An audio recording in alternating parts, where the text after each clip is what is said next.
ihambaye nuko Imana ihadusanga uko hari kose Imana ihadusanga kandi yama yahadusanze. Tubaze rero abashitsi bari hagati muri twebwe, turazi ko ari benshi kuko amaso yacu abatwereka naho hameze ukunyene muga turashobora kubona ko haje abashitsi kandi benshi. Muhagarare rero mu iteka ryanyu, mwabonye abavuye mu Kamenge, abavuye hirya no muhagarare kabisa, kandi wavuye mu Kamenge nta caha aba yakoze. Nabonye n'abavuye ku misiyoni barimo benshi mu ngabo kugira ngo tubiyegereze abashitsi kandi munezerewe kabisa, na turabona ko turyohewe. Ari nabo twaherukana kera cyane cyane cyane. Ego umuntu wese yumva ko ari umushitsi, kandi ndabona ko no gusigangenze neza kabisa. Mbega ndabona ko byagenze neza. Murabyemera? Na hariya muri ari umushitsi. Ego cyane, ugize neza guhagarara mugenzi. Kumuhagaze. Ego. Mumfashe kuraba ko abashitsi bose bahagaze. Sinoja muze kubadondagura cyane nta masaga bamwe nabibagiye. Ariko ngomba yuko gusa twoshimira Imana hamwe mugihagaze, twagomba guhakaze uyu muvyeyi wacu inama nkuru yaturungikiye, umutama w'inararibonye abari ngaha mwarumvise imyaka amaze mu gikorwa, kandi arabizi ko tumwubaha cyane. Nama mwarabonye ko tumwubaha.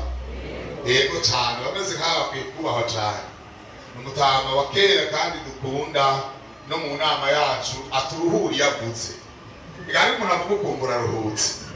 Ibintu byakomeye agafata ijambo kavuga ati ijambo ryagishinga naye. Na mwarabonye ko no kumuvuga izina ntamuvuga. Araza kuyivugira wenyine. Agihagaze gatoyi dusabe Pastor Julien umukunzi wacu, Pastor Wikarama mugakaba missionnaire mu gihugu ca Kenya, kaze mwegereze n'iziza. Hariho n'abakozi b'Imana baherekeje intuma ya misiyoni. Karibu. Kandi mwegereze ni muri kure y'ubwami. Egatera intambo kure kumayi. Ega Yesu yarabazanye. Egereza nangora kuri kumwe n'umuvyeyi nkangora. Ono munsi mwagira ubuntu budasanzwe. Uriya kandi gamurazi uyu n'umuhungu wacu ari missionnaire wacu yagiye bari mu Musaba. Yagezeyo abatama bamubonye. We kaze rero abanyeshuri mu ishuri ya Bibiliya. Gerageze uzine ngino. Aba n'abanyeshuri mu ishuri ya Bibiliya.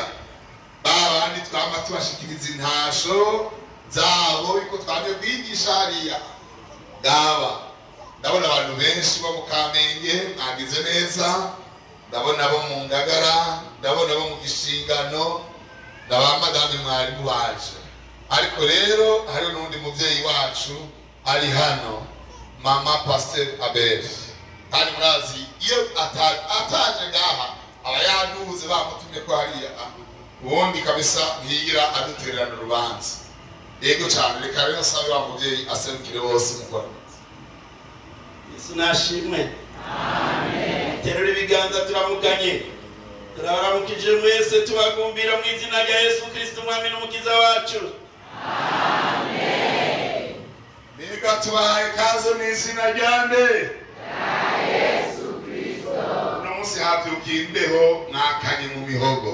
Naje ndavyiyumva mu tugerageze tugire exercice. Tubahaye kaze mu izina rya nde?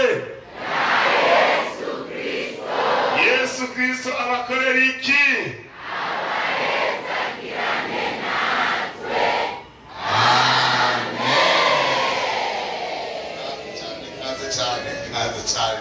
Kaze cyane. Ego cyane. Kaze. Yatwiyumviriye neza. Karirimbe. Shamba kitani ntabwo.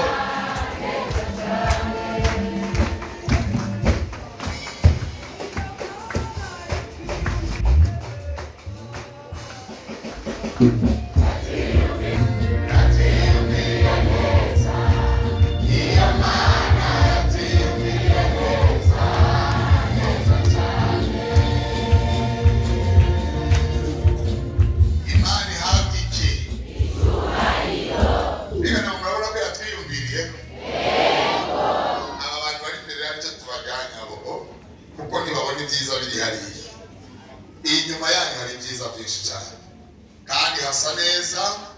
aho mwicaye hose mwihangane, murabona twagiwe ariko kandi kwagirwa n'umugisha. tuza turakura ko agahome kamwe mbega yemwe tuzogarukira hehe? tuzaba dusanga twahamaze hose. rero abashitsi mwaje mugire umutwaro, mutugirire umutwaro. murabona ahantu turi ko hatwagiye, mugabo ko Imana iguma ituma aba batamba b'inararibonye bazana n'umugisha. muzoraba yuko hatazoba heza, hazotinda habe heza. ariko kandi tugashimira n'abakristo bacu utwigoro twanyu, kuko muguma mugerageza gushirako elastique ngo murabe ko mwokwega ngo haguke. Imana ibahezagire. none rero muhagarare dusenge Imana.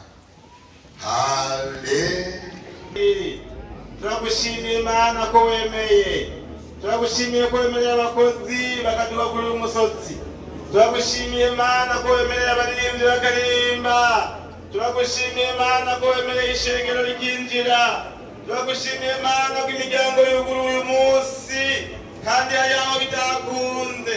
amatwi yacu arabyumva n'amaso yacu akabibona ko hari aho bitariko birakunda uyu munsi, ariko turagushimiye Imana muri kino kibanza byakunze abakozi baraza, byakunze abaririmbyi baraza, byakunze ishengero rinjira.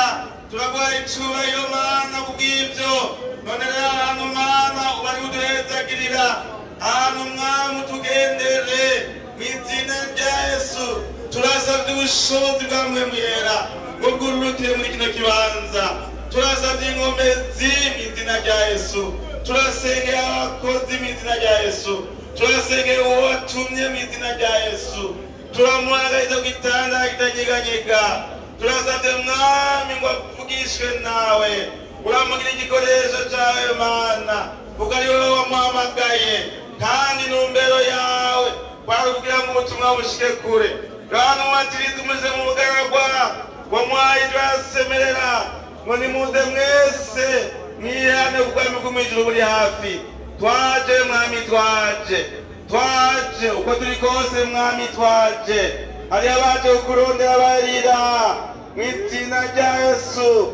hari amaze iminsi urungika ingabo z'abamarayika bahagatira inkota yaka umuriro, basogota ibisigo n'abadayimoni mu izina rya Yesu. byaje kubundira ubwoko bw'Imana, kuko mbwira abana b'Imana binjiye na Satani aja yivanga. turamwirukanye mu izina rya Yesu. turasabye ngo ububasha bw'Imana bururuke, umuriro w'Imana nibururuke, utongore ibitari byawe byose ahantu hasigara ubushobozi bw'Imana gusa. urakoze kubyumvise, urizeye kuri kumwe natwe mu izina rya Yesu. amen.